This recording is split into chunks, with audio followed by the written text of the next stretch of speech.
Guys, we're friends, right? Well, the sign of a true friend is when they discover something good, they share it with you. And that's what I'm gonna do today. This is Loretta's British ginger tea. It is amazing. It's got 100% ginger, cinnamon, elderberry, and manuka honey. Gotta admit, don't know what manuka honey is, not even sure what it does for you, but it just sounds healthy, so I need some. This tea is fantastic for boosting your immune system, helps you feel good, and you'll live out loud like our beautiful British friend Loretta Nakwacha. Please hit her up on Instagram, order some of this tea, and she is at farmers markets and pop-up shops everywhere. You gotta get some of this stuff. Not only is it good for you, but it tastes great. Loretta's British ginger tea. I got some, you need it too. Go and order now.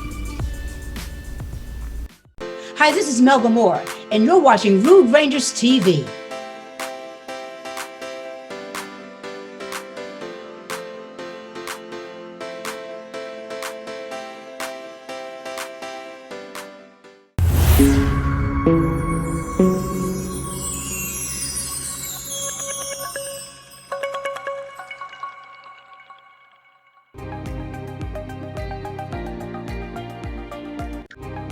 You listen to Rudy Radio, powered by Rude Rangers Entertainment. I'm Terra Renee from African American Women in Cinema Organization, and this is Talk with Terra, a show that highlights fantastic filmmakers, artists, and entertainers from all walks of life. We're committed to introducing you to individuals, organizations, and projects of which you're not necessarily aware. And we do this with the intention of uplifting, empowering, and enlightening you.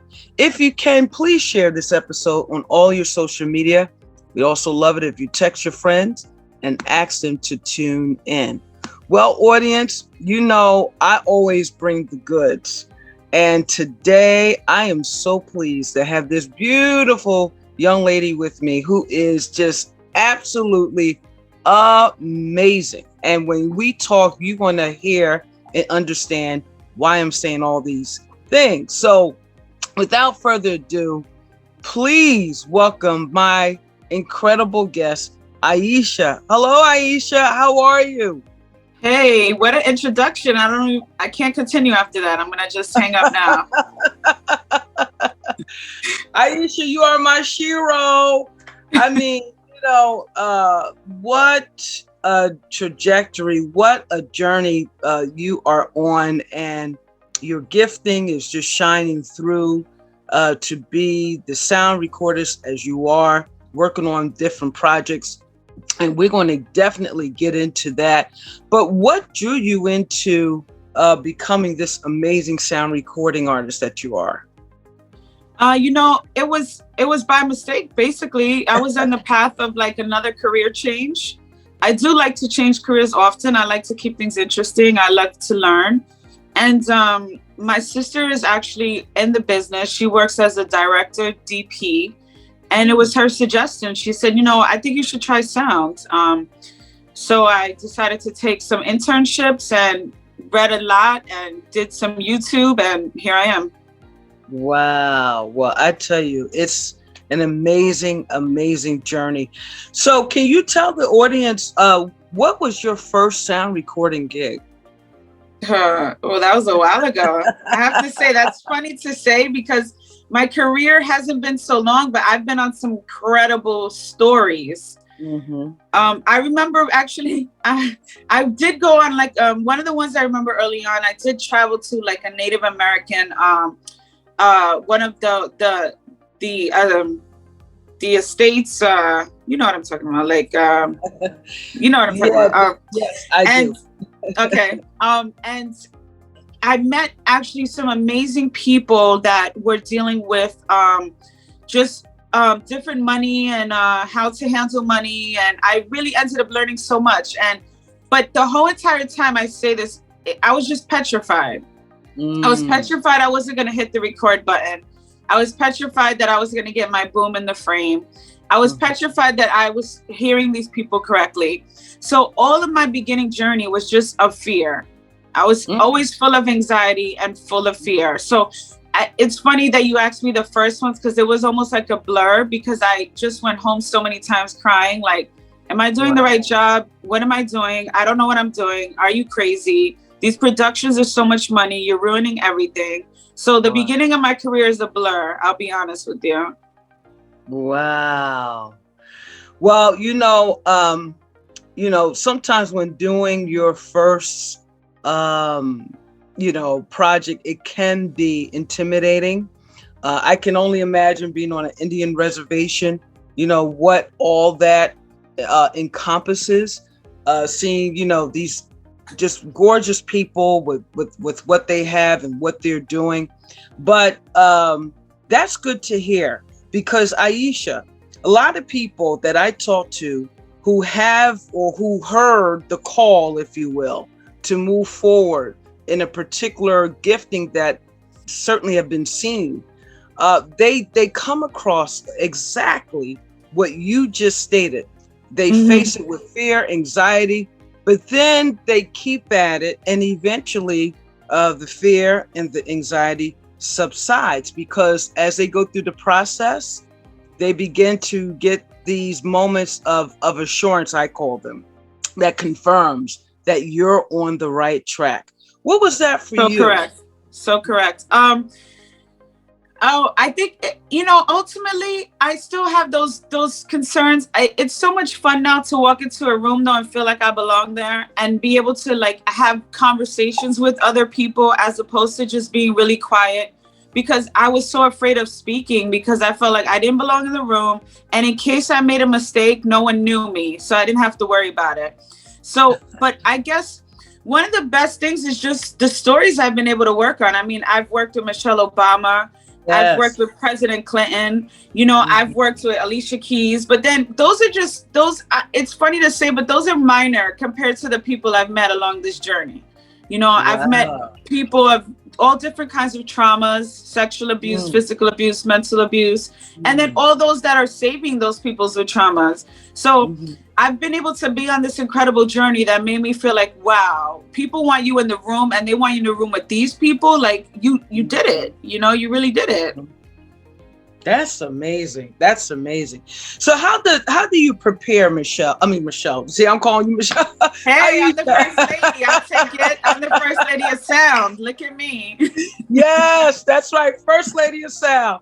And I definitely want to talk more about Michelle and Bill Clinton. But I want to understand, or I want the audience to understand, how do you prepare for a shoot? What does it take? What does it require for Aisha to be prepared to walk on the set and be ready? It's pretty nice because one thing, since my sister's been in the business so long, she has taught me how to be very concise and travel with a small package. So I really leave all my gear set up, already ready for the next gig. Ready because just in case we get called on a short notice of a day, I can literally pick up and travel wherever I need to go. But so I'm already ready right now to go on a job. So I don't really have to prepare much, just more my mental and my physical. Like I like to show up and dress a certain way on set. If it's the summertime, I like to wear fun shirts that allow me to have conversations with people while I'm miking them. Or if I'm in a business setting, then I like to play the part of whoever I'm gonna be with. So that when I'm miking them, they're like, okay, I can relate to her. If it's a casual set, I'll wear a cool t-shirt. If it's a hip hop set, I'm gonna wear hip hop clothes. So I like to blend in so that as soon as the person I'm miking will be like, oh, she's my friend. She's touching me and she's my friend. So that's how I prepare for my shoots. That's good. And you're bringing up another issue. Some people, they get kind of nervous when other people that they don't know are coming in that space. Have you ever encountered anyone, as soon as you walk up to them, that they were kind of fearful about that? And if so, how did you handle it? Well, one thing about me is I'm a big jokester. So before I even start trying to touch them, now that we're wearing masks, the first thing I do is from a distance, I'll take the mask off and say, this is who I am. I'm going to be touching you. And that usually creates a little bit of laughter because wearing these masks now, everyone is forgetting to show our faces. And I'm just like running up on you and ready to put this mic on you. You don't even know what I look like, you know? So that's one of the ways I introduce myself. And then like before I even start micing anyone, I'll, you know, I will start engaging them. How do you feel? Are you nervous? Have you done this before? By the time that I start touching them, they're not even realizing it because I'm just engaging them in whatever I can tell they're feeling. That's awesome. I like that. And then I also like the idea about the outfits that you wear too. So you set the whole ambiance to just get them to relax. I do. We know, you know, as women, it's the whole package. We know that. Yeah. Whatever we show up as is exactly who people are going to portray us as. So we know it's always the whole package. And production has been a male-dominated role. And so a lot of women wear the all black and the cargo pants and they go in there rough because we don't, you know, before it was like this dirty job. But now we're cozy. You know, we're doing interviews and we're in beautiful homes. I've walked into some $1 million homes that I would never expect to be in. So I should look like I fit in there. Absolutely. And that was my next, you're segueing me into my next question. Have you ever been on a crew where you were the only woman? So often, you know, really? Terra, it's sad to say, but you know, in this day, there's been, you know, we're excited because it's finally a time that people of color are getting seen, right? But at the same time, it's also, there's been so many times that I'm like that token, the token colored girl, the token woman, you know, that it's like, oh, we get to check 2 boxes. And so, yes, I've been so often on sometimes with a crew of all men and, you know, all white men. And, you know, there's times that so often it's been embracing, you know, because I do come on set and now that I'm comfortable, I come on playful, but very kind and gentle. I'm not overboard, but I want everyone to know I come as a friend. But at the beginning, like I said earlier on, it was very intimidating, you know, because often they still feel like it's a good old boys club at times. And so they will immediately say to you, but the sound guy does this, or sound guy, oh, sound guy, come here. So, you know, there's times that we have to deal with those challenges on set, but I've also been blessed to work with so many amazing men and all women crews, which is usually what I work on the most. The women are taking over production and our directors, our gaffers, our sound, our DPs, all women. We're rolling in there with all women, picking up gear, carrying gear, and we're just getting it done. Wow, that's good. That's wonderful. So do you want to share with us maybe one of the possibly intense challenge that you had faced and how you handle it when you worked with the all-male crew? Yeah, I think definitely it's always the question is, do you know what you're doing? You know, it's been a thing of for a million years. If you ask what a sound person looks like, they say, oh, it's a white old guy with shorts on and he's got his mixer and he makes a lot of noise. And he's a sound person. So it's funny when they say they make a lot of noise. But so I always have to deal with that challenge of like, okay, I don't fit that mold even a little bit. You know, I come on set, I'm smaller framed and like I said, I'm nicely dressed. So right away, I'm sure it's, oh, can she handle this? But I come on very concise in my gear. It's very polished. So a lot of times I'm mistaken for hair and makeup. And then when it becomes, oh, you're not hair and makeup? What are you here for? Oh, I'm here to do your sound. You know, so as long as I play the part of being assertive, and before it was harder, but I always would play the role. I always know you have to go in there with your head up, but without doing that, you have to fake it till you make it, basically. I hear you. Well, we'll be right back after these messages. You're listening to Talk with Terra, presented by African American Women in Cinema, right here on Rudy Radio.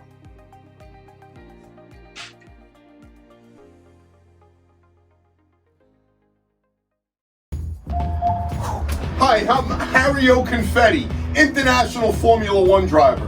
I sped to get to Long Island Telecom before they closed. I need to get one of these fantastic deals that Long Island Telecom has, because you can't beat the price anywhere else. Oh, get away from that car. What are you doing? freaking kids playing with the car out there.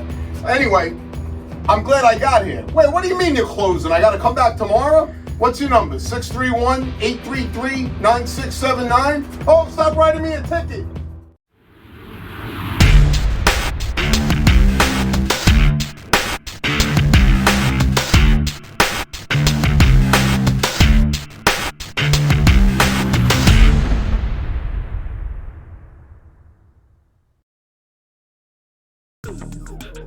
We're having a conversation with African American filmmakers.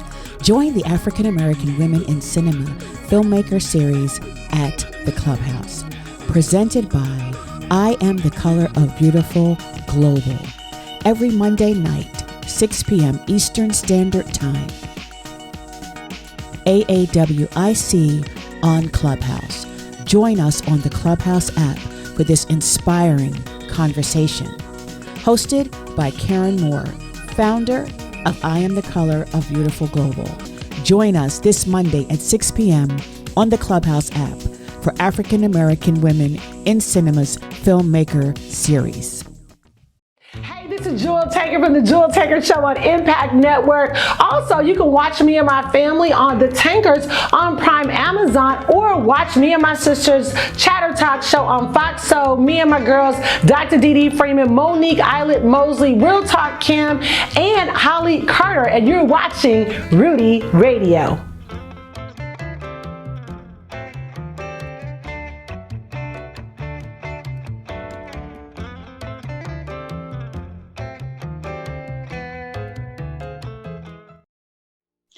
Welcome back to Talk with Terra. I am Terra Renee from African American Woman in Cinema, and today we are talking with the First Lady of Sound,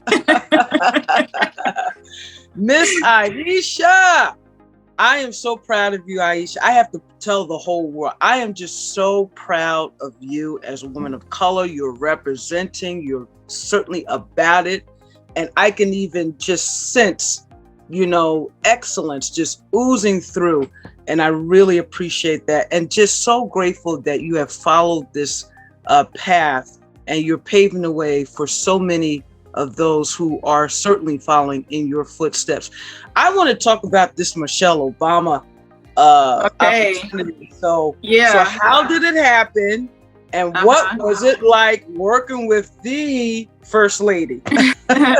Well, my sister and I grew up in the Bronx. And my sister, as I mentioned, she's a DP director, and she was blessed with the opportunity for Michelle Obama to choose her to do her book tour, her documentary book tour. And, it's amazing for us, these two girls coming from the Bronx. Who are we hanging out with Michelle Obama? And so my sister, of course, included me on this path with her.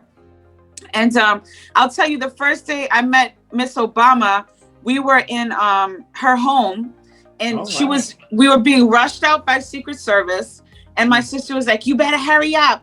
You better put a mic on her, and you better make it happen. And basically, we move fast, and it's really crazy when you move with her. I sympathize with her life, because when they're ready to move her, those Secret Service do not play. You have seconds to get to where you have to go. And she's still living that kind of life. It's not just through Barack's presidency, So I went, and I'm ready to go, and I like to put my microphones on with some kind of tape, and here I go, I'm ready to put it, I'm all set. And my tape, I wasn't even nervous, but for some reason my tape got all messed up and wrangled and got all messy.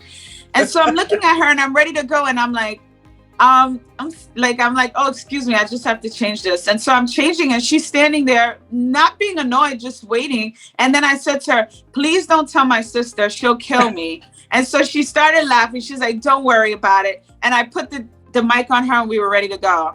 But our experiences with her were amazing. She's funny, and there were times that I would have the boom hanging over her, and she would be like, oh, you must not feel like holding that boom anymore, or don't drop that. Like, she would tease me throughout the scenes to, just engage me, and she was always playful with everyone that was on set. Wow, that is wonderful. What was it a normal 18-hour day shoot, 12-hour day shoot, or how was that? It was basically, we try not to do those long days. We have to be cautious of our body. We're older now. My sister and I haven't had the best path in life as far as working, so our backs are all shot. Plus we also have to be respectful of our talent. You can't expect people to work 18 hours and give the same energy that they were going to give in there first. There's sometimes shooting too much is too much. And so it really depended on what she was available for. She has a very packed schedule. The first lady is very busy and active still. So we would basically go with the flow. And, we did probably like 8-hour days, 10-hour days. We would sometimes do 12, but it was more of the waiting around versus the shooting the whole time. Okay. And was that the same type of experience you had with President Bill Clinton as well? President Clinton, we were doing an interview for a secret project, which I have to say is amazing. It's going to be for our colored community, and it's being done by an amazing director. So when you have me on again, we'll be able to talk about that. Okay. And but he was amazing as well. We did his interview, and as we were being pressed, like, okay, you have 10 minutes more. He has a heart out. And as soon as we were done with the interview, he stayed on for an extra hour just talking to the crew. What? So his heart out was, I don't want to be on camera anymore, but I don't really have anywhere to go. So he was very nice as well. Wow, that's good. And do you find that often? Because here's my question. People would come back to me and say, oh my gosh, I just met, this person. They would name them, and to them, they're on this certain stratosphere. And a lot of times they are, versus someone who's like up and coming. And they have like all these major issues with the up and coming, but the one who have really surpassed, they're like, it's a whole pleasant vibe. Do you find that, or did you find that in your journey? It really, I have to say, the older people that have been doing this for a while are a lot more fun. They're relaxed with the crew. They respect what all of our jobs are. And they realize that we all play a role. So they'll come. Alicia Keys came on set and literally said hello and shook everyone's hand when she came on. Took the time to do that. And so it's the newer ones of stardom. They tend to just be more chatty and worry about the way they look, their hair and their makeup. And do I look good? Let me see the monitor. What do I look like? They take less time paying attention to the people that are around them, that are creating what's going to populate them. It's not the same. So I do enjoy working with the older, generation. I've heard stories like, for example, music videos. I don't know if you have ever done any, but I've heard stories where talent will show up to the set 8 hours late. I never understood that. Yeah. How can you show up 8 hours late? Like, that's you. Yeah, I mean, those are those hip hop artists. Those hip hop artists, they, you know what it is too. The young ones, they want to be involved in everything, so they say yes. Oh, I see. And every single thing that they do requires maybe some form of hair and makeup. Maybe everything they do requires them introducing and talking to everyone. So they just want to be in the mix of everything. They haven't realized that one thing or two things a day creates more value, because they were actually able to put themselves into it and realize, let me just do these one or two things. They want to do those 10 things. So they fall short in that. Wow. And so, Aisha, please forgive my ignorance and naivety. So a crew would actually wait for 8 hours? Is that how that goes? Yeah, and it's hard for productions. Yeah. When you're a documentary, let's say a documentary set, we have very limited funds. The budgets are small for documentaries. So, everyone is going into overtime after 10 hours. So if people aren't showing up at 10 hours, the documentary people the producers have to say, well, can we afford for our whole crew to go into overtime? And this is thousands of dollars. I have to say, I'm very fortunate to make a very good living. And so yeah, there'll be those times that after a certain amount of time, they'll just they'll cut down the shoot and just say, you know what, everyone go home, and we can't get what we need. We'll have to do it another day. But if the producers have the money, then they'll say, no, we're all going to wait here. And we will wait for an hour interview, 10, 11 hours. That's correct. What? Wow. That always captivated me because, like you said, you know, I guess I've been working around a lot of independent filmmakers, and you just don't have those type of luxuries. That's amazing, amazing. So, tell me about, out of all that you've done so far, anything stood out to you? Any subject matter really stood out to you, and why? Well, early on in my career, I was able to be a part of this film crew that was about a young woman. She was about 16 years old. She was pulled out of her chair in Spring Valley in South Carolina in her high school. And it went viral. It was this one of the police officers came in. She was a special needs student, and she was trying to get through a test, and she was asking for her guidance counselor to help her. The math teacher said that she was using a cell phone and she was being disrespectful. But afterwards, the witnesses all said that was not true. This police officer, without even knowing the situation, came into her room and flipped her out of her desk, threw her over, and now she was a sizable young woman. So he came with every beast of strength that he had, flipped her out of her desk, threw her on the floor, and yanked her out of her chair and pulled her out of that classroom. She suffered injuries to her wrist and her mental state. She was a young girl that was already in the foster care system and didn't really fit in at school. She had been through so much. So the extra trauma, that's still one of the stories that will stick with me forever. Wow. Did you ever find out what transpired after that? Oh, well, of course. This turned out into like a 5-year journey. And I was able to be fortunate enough to ride the story for all these years. And we were able to eventually even interview the police officer. Wow. And get his side of the story. And so this all thus resulted in an organization called Every Black Girl. And Every Black Girl is basically based out of this woman that came from Brooklyn to South Carolina and said, I want to hug these girls that were involved in this trauma, and I want to be there for them.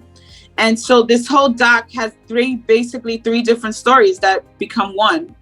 The end result is everyone now gets along, and even this police officer is part in Every Black Girl helping this organization. And he is a white police officer. Wow, that's amazing. That's amazing. Now, Aisha, I know starting out, you take, and I'm not saying you, I'm just generally speaking, folks who are starting out in their calling, they take on projects, just to build their bio and build experience. And then they get to a certain point where they get to pick and choose. So are you at that point where you can be selective, or how do you proceed in what job that you want to take? Girl, I made it. I made it. I am at that point that I get to say yes and I get to say no. Awesome. And whoa, the first time that I got to be able to say no, because I had worked on a set that I wasn't comfortable with, and they called me to say, oh, do you want to be on this? And I got to say no. Wow, I still get goosebumps thinking about it. I feel so good that I get to say no. Yes, I'm at that point. All right, I love it. I love it. We'll be right back after these messages. You're listening to Talk with Terra, presented by African American Women in Cinema, right here on Rudy Radio.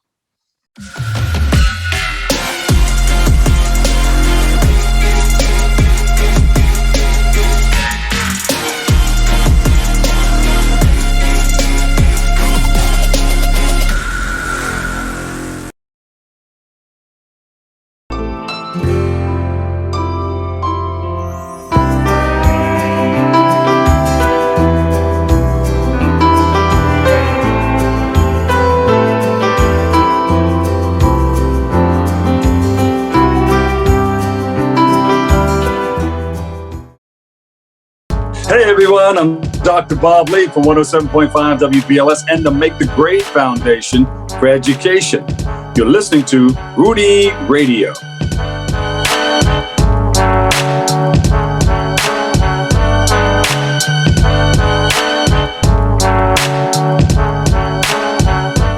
Welcome back to Talk with Terra. I am Terra Renee from African American Woman in Cinema. And today we have the phenomenal Aisha, sound recordist, who is big time, and we absolutely adore her.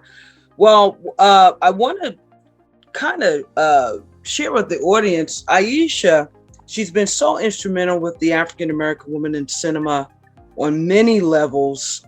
We just cherish her.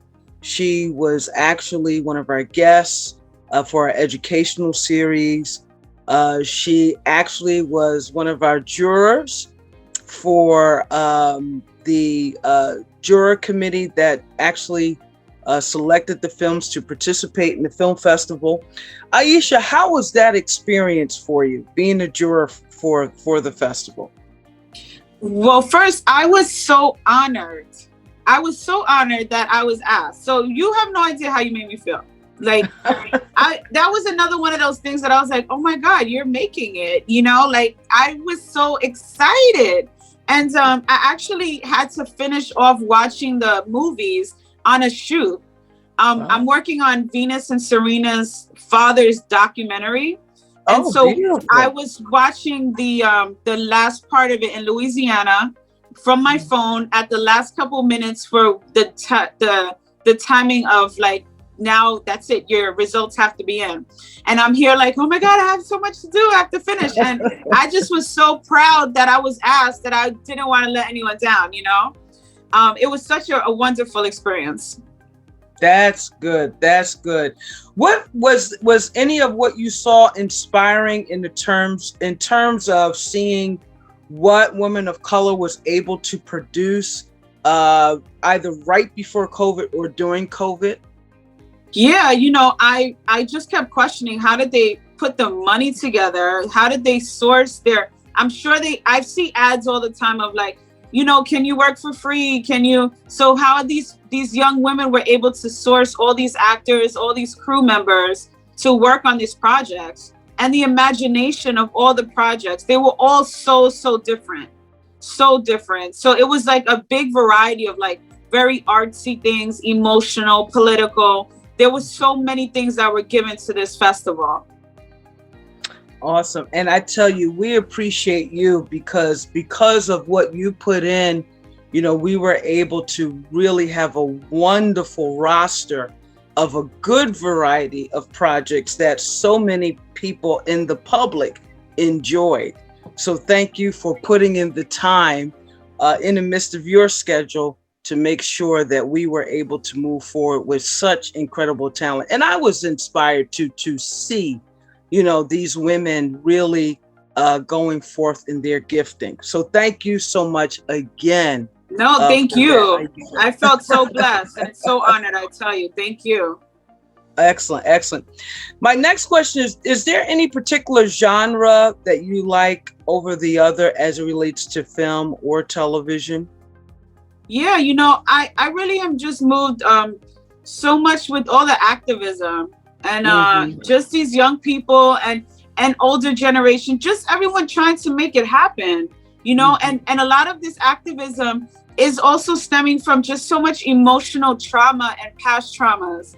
And it makes me so sad, honestly, Terra, that every single woman, like almost every single woman that I deal with has had some kind of sexual abuse involved in their life, some kind of trauma. And then if it's not sexual abuse, it's definitely an emotional abuse. Every woman I've dealt with has had some form of abuse. And just watching women now just really trying to break through, because it's 2021 and we're still doing this. We're still trying to break through. We're still trying to prove we belong in that room. And so, yeah, these are the shoots I love. I love the ones that the women are taking over, the women are telling the story. And then I also love working on these female crews that the directors are asking the questions, you know, and these women, one thing about women crews is that they're very usually open to saying, to everyone on the crew, does anyone else have a question? So I'm always able to say, well, you know what? I'm curious about this. Okay, well, answer Aisha's question. And that's one difference that I've noticed about working on female crews is that everyone's always willing to help out with someone else's job without ever disrespecting their role. That's awesome. Yeah, yeah. And when you have that level of respect, to me, it shines through the project because there's this energy of unity, that comes through the film. You can just feel it. Yep. So that's good. I really like that a lot. So I know that you're working on a project you can't talk about, but have you produced at all? I have that Spring Valley one, the one with the young girl that was thrown out of her chair. I did do some I did work as a producer on that. And then I have some other little things that I think I'm going to be able to start getting producer credits. That's the goal. The goal is to not only do sound, but I would like to start field producing. So that is the goal. That's good. That's good. So what drew you to that, wanting, having a desire to do field producing? Well, my background is in emergency medical management. And so, I've worked in an ambulance, I've worked in an ER, and then I've also worked huge venues in hospitality. So I have this way I'm very proud of my multi-managing skills. And I really feel like I make everyone happy that is around me. Like that is my goal always in life, is to, how did I leave that person? Did they feel like I was kind? And so because of this, I feel like I would work really well as a field producer. I love working with the talent, and I try my best to make sure everyone on set is comfortable and happy. So I feel like that could be my niche. I love doing sound, but it is wearing on my body, carrying the gear and carrying the boom. So I feel like the next thing would be field producing. I feel like it would be like a really good creative move for me. That's good. That's good. Now, do you have like an assistant that would carry, or you're responsible for carrying your equipment? Yeah, no, I'm always responsible for carrying my gear. Mm-hmm. Okay. Yeah. Okay. And then you test the gear. We had someone telling us their process of them testing the camera, making sure certain lenses work. What's that? How much time is allocated for that when you get your equipment and do the testing? Yeah, I'm really fast when I get on set. I don't dilly dally. And like I said, I have my kit already prepared from the last time.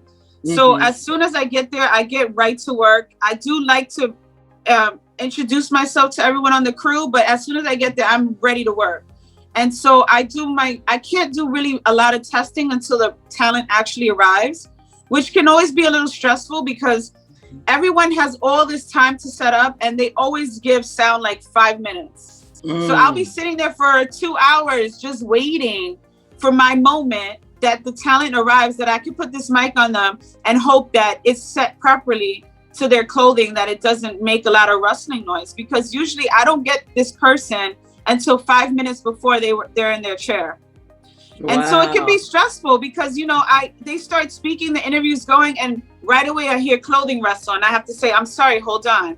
And the anxiety, it's that feeling of burning fire inside of you that you're like, like when you're trying to jump into a double Dutch, rope, and you're like, okay, now's my turn. Nope, I gotta wait. Oh, go in. Nope, gotta wait. And so you're like, I need to stop this. But, that's the most anxiety part of my job, honestly, is when the clothing doesn't want to work with me.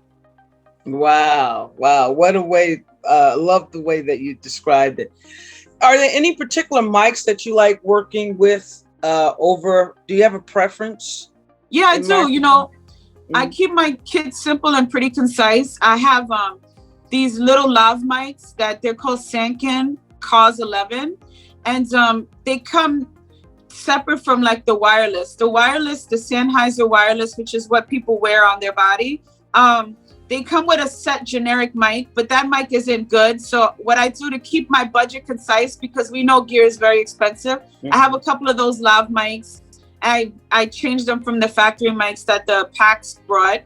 And then I do have a beautiful shotgun mic, which cost me about $2,600. That's where a lot of my investment went into. And it's beautiful. It's actually a beautiful color. It's blue. It's like this beautiful electric blue. But it's also not just a beautiful mic. It's one of the top, and it's a Schoeps. And that is beautiful. When you put your ears into that, I can't go wrong. Wow, that's nice. That's nice. So, Aisha, can you talk about how people, are you on social media at all? Can people follow you and be abreast of what you're doing? Do you have any social media?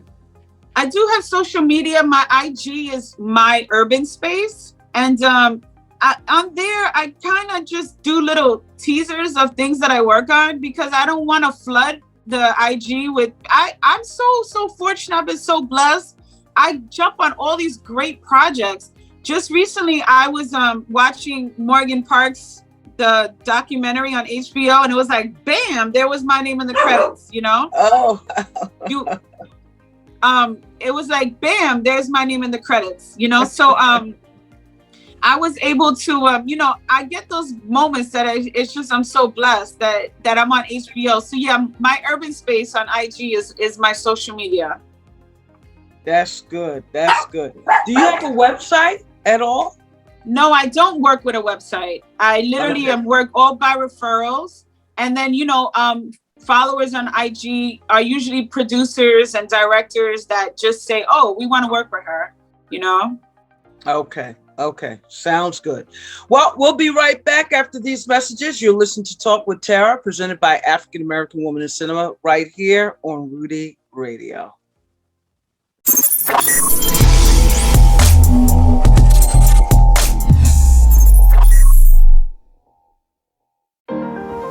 Hi, I'm Dan O'Shea, Executive Director for Maureen's Haven Homeless Outreach. It is our mission to support the homeless in our community. We provide an emergency winter shelter program, a day center, and support services to help the homeless in our community. With your help, we can continue to provide services so critically needed to the homeless in our community. Please visit www.maureen'shaven.org or call us at 631-727-683.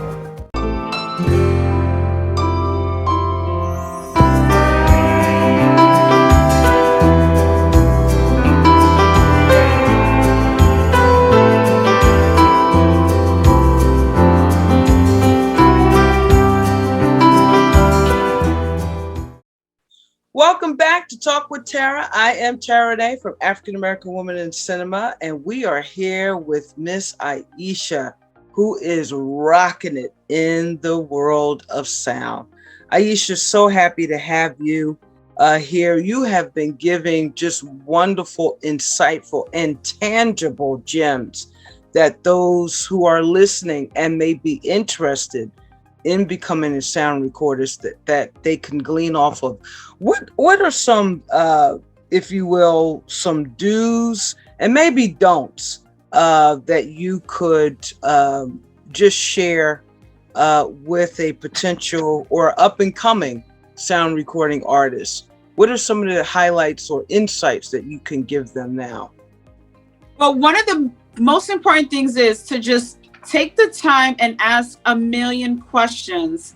The sad thing about working on sound is that you're the only person that's on set. Sound only comes alone. It's not like camera department that has a lot of people working with them. So go to your rental houses and offer to work with them. They will teach you all your different cables. They'll teach you about the equipment.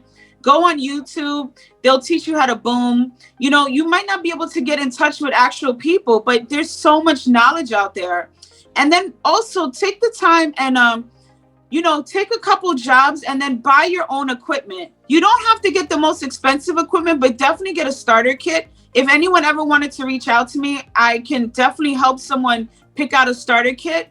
But you definitely should always have your own gear. Renting gear is a little stressful because you get someone else's settings that you might not know how to handle on mixers, and you'll get out there. I've had that problem and I was stuck. I was confused. I didn't know how to do it.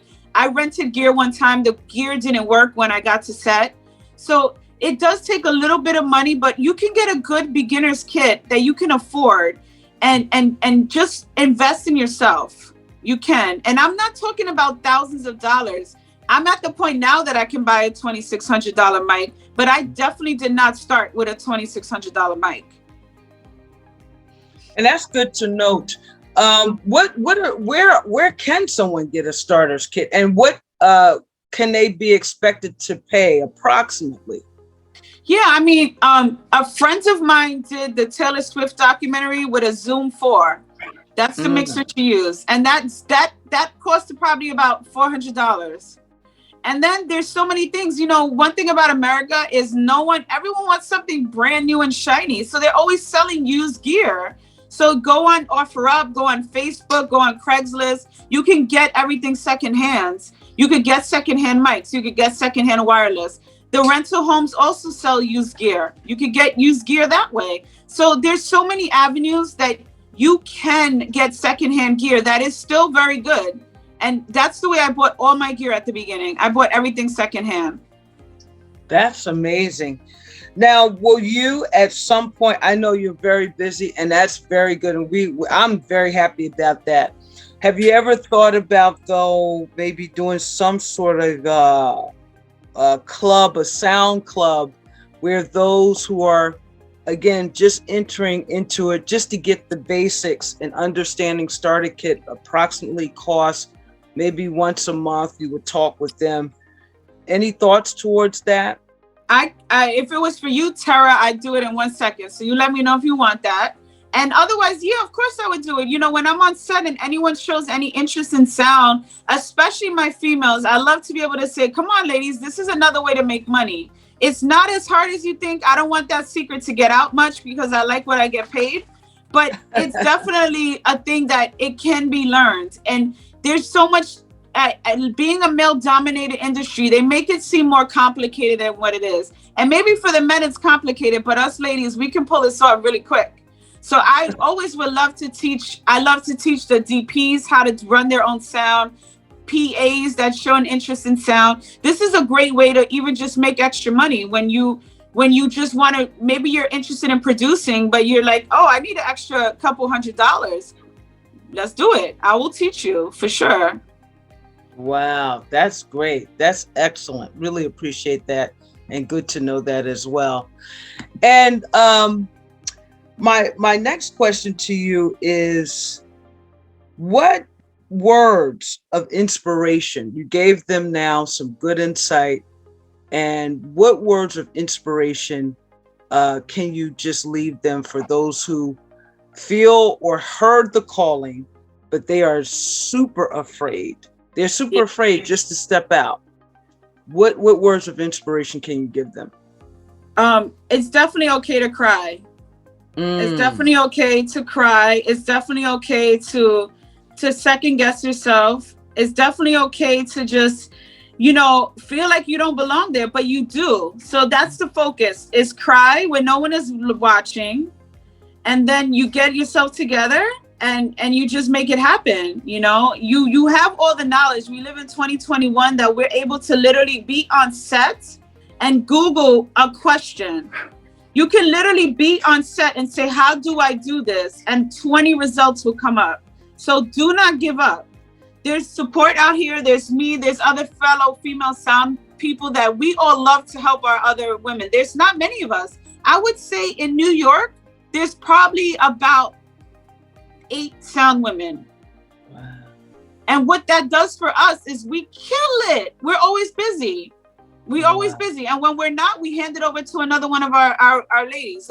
So there's so much room for more women in sound everywhere throughout the country. But imagine in New York, if there's only 8 of us and there's a demand for us, artists talent likes when a female is able to mic a female. That's just what everyone feels comfortable with. You do have to get in their goodies. You have to sometimes go under their bra and be all in there for perfect mic placement. And it feels better when a woman is doing it. That's awesome. Well, I don't know where the time went, Aisha, but they tell me we have to go. Again, thank you so much for taking out the time to be with me today, be with the audience today. You are truly precious, and we deeply appreciate all the incredible insight that you have given us, as well as inspiration. And a big thanks to you, audience, for listening to Talk with Terra. I am Terra Renee from African American Women in Cinema Organization. You can visit us at www.aawic.org. You can also follow us on Instagram and Twitter, and like us on Facebook. Talk with Terra is made possible by Rude Rangers Entertainment. Our creative director is Rudy J. Breedy. Please don't forget to like and share this episode with as many people as possible. We sincerely appreciate you joining us today, and we wish you continued peace, blessings, and prosperity. See you next episode.